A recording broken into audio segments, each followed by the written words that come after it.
Not only that, some of these food grade coils can cost upwards of $60,000. Oh shit. So when you mess it up, Yeah. that's a big bill.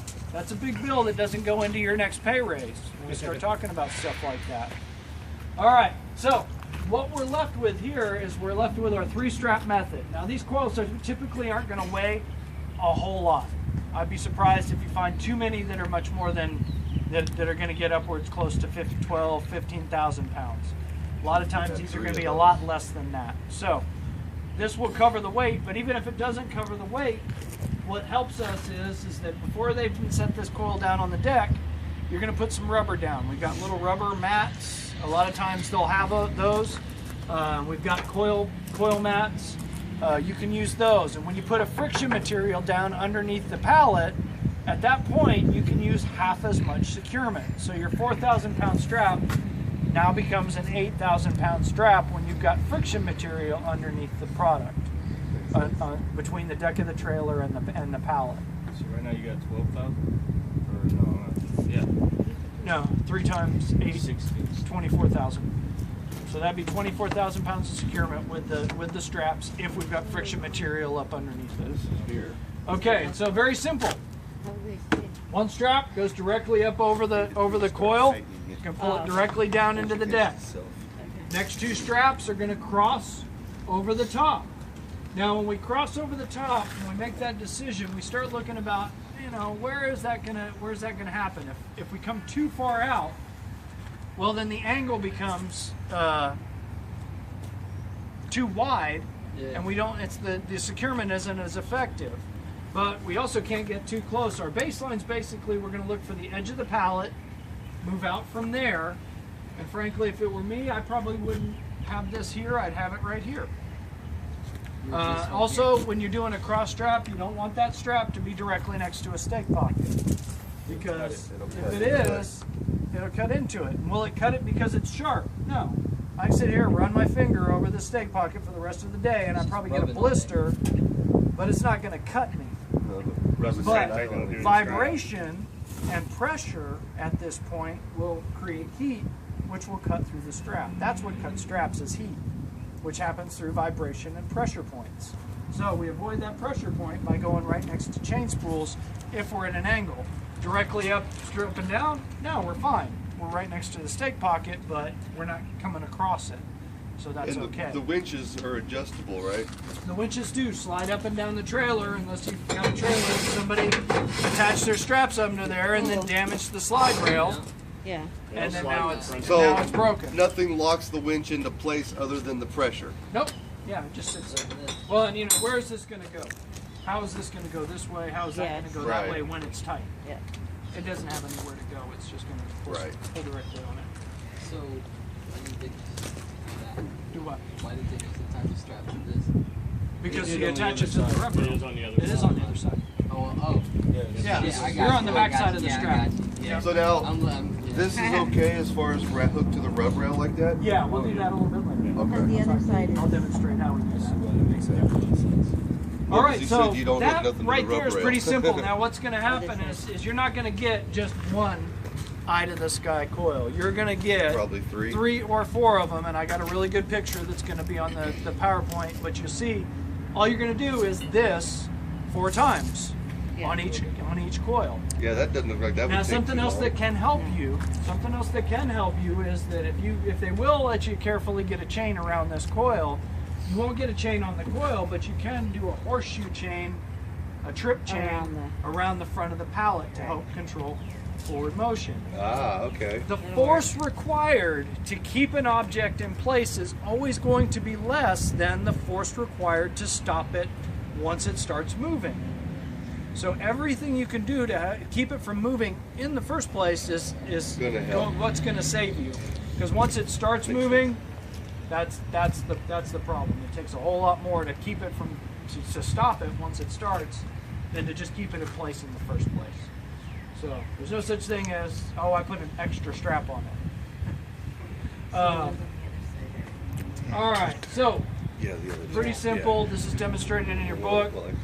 Eye to sky coil, 3-cross method. Don't want to get too far out, but you also don't want to get too quick.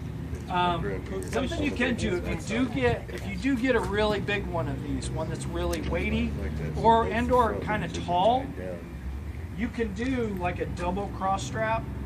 Instead of doing this center strap, you just do a real tight cross strap here, and then another cross strap out, which would put 4 straps on this, and make it that much more stable. Could we use a 4-inch strap for, like you were saying, the horseshoe method? You could. So Actually, you could. If they opposed won't to let you chain. do a chain, then you can stick the flat of the strap around the outside of the pallet, pad it very well, and Oh, you it still can do needs to a be you can padded? do a Okay. well, yeah. You'll still want to pad that strap, but you can do that. Yeah. Okay. Yeah, You you probably have- won't even Sure. put that strap on the coil. You'll put that strap on the. And we're going to want to use the carpet like a padding, essentially, the saw side. Yeah, we'll talk about padding here a little, Oh, okay. bit later. No, wait till you get to me on padding. We'll talk about padding. Padding's its own thing. All right, next up, third version of a coil. We've got our shotgun coil. Now, shotgun, eye to the sky is its own thing. You get eye to the sky, it's going to be eye to the sky. But when we start talking about, shotgun or suicide coils, sometimes we will have a choice. Or sometimes we won't have a choice. We're going to get there and they're going to say, we're loading it this way or we're loading it that way. But if you do get a choice, which way do you want the coil? Suicide. Absolutely. Suicide used to be the more dangerous way to haul a coil. Now it's, with the coil rack, is the safest way to haul a coil. So if you're given a choice, we want it loaded suicide. But sometimes we aren't given a choice if they want to load it shotgun, which is eyes parallel.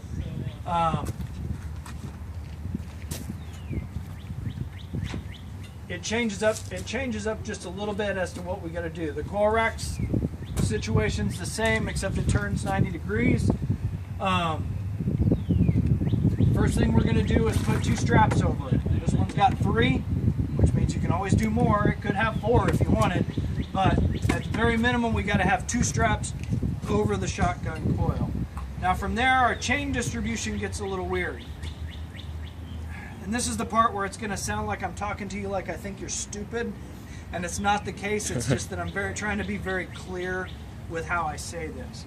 So, chain number 1 and chain number 2, the first 2 chains that you put on a shotgun coil. And chain number 1 is going to attach to the trailer, and it's going to allow that chain to get as close to the face of the coil as it can. It can touch it, but I don't want it to wrap around the face of the coil. So as close to the face of the coil as you can. If it's going to touch, you pad it. Always protect the coil from the securement from the coil. Now that chain's going to go up. It's going to enter the eye of the coil. It's going to go through the eye, and then it's going to go to the opposite side of the trailer. It's going to create a Z pattern through the coil, and then you'll bind it down. Now chain number 2 is going to do the exact same thing, but start from the other side. So you've got 2 chains that mirror each other, and what they create is a cross Inside the eye. inside the eye of the coil. Okay. You've got 2 chains that cross inside the eye of the coil. And what that does is a couple things with the physics of it. One, it creates, a coil that's not going to be able to twist. 2, it creates a tremendous amount of resistance to forward or rearward motion by having that cross in the middle there. And it just kind of, the 2 chains doing that kind of just evens the force out, if that makes sense. Yeah. Okay, cool. Everybody's with me. So, 2 binders, and that's the first 2 chains. The first 2 chains are going to cross. That is DOT required. If you do not have 2 chains crossing inside of a shotgun coil, you're not legal. But if you confuse that and you cross 2 chains inside of a suicide coil, you're also not legal. Chains can't cross in a suicide coil. So we don't do cross chains on suicide. Do cross chains on shotgun. Again, it's in the manual. Keep that black book handy for your first year. Oh yeah. And we're gonna, first year. I keep it with me 24/7. Well, there we go. Yeah, see, he's been with us for how many years? You gonna be? Oh, yeah. This year? Okay, so he's still got it. All right. Just seems like longer for some reason. I know. Time goes by slow. All right, so now every other chain that goes through this coil is going to horseshoe, which means it's just going to start from this side of the trailer, go through the eye of the coil, and come directly back to the same side. So you're going to have a chain pulling to the left, a chain pulling to the right, and you want to make sure and keep those even. So you will never have a uneven number of chains, an odd number of chains on a shotgun coil. It's always going to be an even number of chains. Question. Yes. When you're doing your horseshoe chains, say you put your third one on this side, Uh-huh. go to the other side, put the fourth one on that side, Uh-huh. and then come back, alternate them as you not just two on this side, then two to that side. Probably a good idea, because since you got uneven pull, Right. you don't want to put all your chains on this side, Right. and then go to that side and then put all Try your and- chains on. So Yeah. alternate, which is more steps. But like I said, Safety. a lot of time what people are do, well, they try to throw all. Say this has got 6 chains on it, so they'd say, Yeah. okay, well I'm Yeah, going we to put can all knock that 6 out. chains up through there, and then go put all three, the 3 chains on the other side, and then try and figure out which chain is which, right. and then as they're trying to tighten them up, the chains are falling down on each other instead of being nice and stacked up. Take this one at a time. Trust me, when it happens. Yeah. So- Jackson, can I say something? Okay, I know Joe said I shouldn't do this, but I'm. that's all right. See these little things? Bungees. See how this top one is sitting up high? Yeah. This comes in handy. You hook. You got the strap already tightened, right? Hook that up and it keeps the chains in place. I'll demonstrate that here in a second. What do you Break mean? one of these What do you loose. hook it to? Yeah, you got me confused. That's all right. I'll show it to you. It'll hook to the strap and stay? You gotta loop All right, it around, so hook it on itself. Oh, you mean on the He'll get to that. the blue yeah, strap? we'll okay. get there. Don't no, not to the blue strap. I'll show you in a second. Okay, 2 chains cross.